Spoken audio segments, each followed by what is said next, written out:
더불어민주당 등 야권이 현직 검사의 탄핵 심판을 추진한 건 이번이 처음이 아닙니다.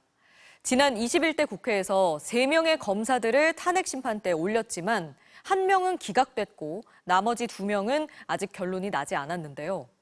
야권의 공세가 정치적인 목적의 무리한 탄핵 시도 아니냐는 지적이 나올 법한데 과연 이번엔 다를까요? 김정우 기자가 취재했습니다. 지난해 9월 국회는 간첩 조작 사건 피해자를 다시 기소해 이른바 보복 기소 논란을 일으킨 안동환 검사를 탄핵 심판대에 세웠습니다.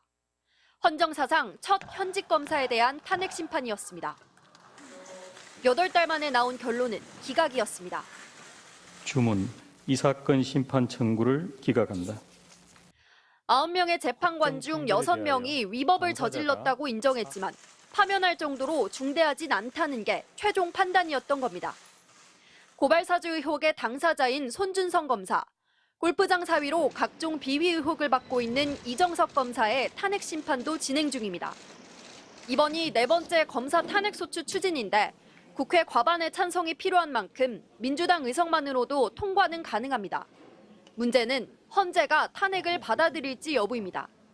파면할 정도로 중대한 위법이란 점을 어떻게 입증하느냐가 관건입니다.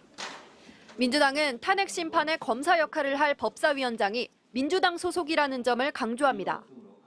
21대 국회에서 국민의힘 법사위원장이 진행한 탄핵 심판과 달리 법률 대리인 수도 늘리고 선정에도 더 신경을 쓰겠다는 겁니다.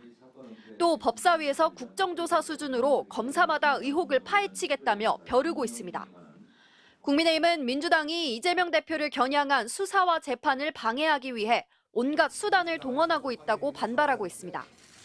특검법으로 여론을 분산시키고 검사와 판사를 공격하기 위해 탄핵과 법안을 남발하고 있다는 겁니다. 국회를 이재명 한 사람을 위한 로펌으로 전락시키고 있습니다. 민주당은 검사 탄핵에서 그치지 않고 문재인 정부와 21대 국회에서 실패했던 검찰개혁을 완수하겠다는 입장입니다. 검찰청을 폐지하고 수사와 기소를 각각 중대범죄수사청과 공소청으로 분리하는 방안까지 적극 검토하고 있습니다. 조국혁신당도 검찰개혁을 핵심 과제로 내세우고 있습니다. 22대 국회에서 검찰개혁 가능성은 어느 때보다 높지만 국민의힘의 반발이 만만치 않아 고비마다 거센 공방이 불가피해 보입니다. MBC 뉴스 김정우입니다.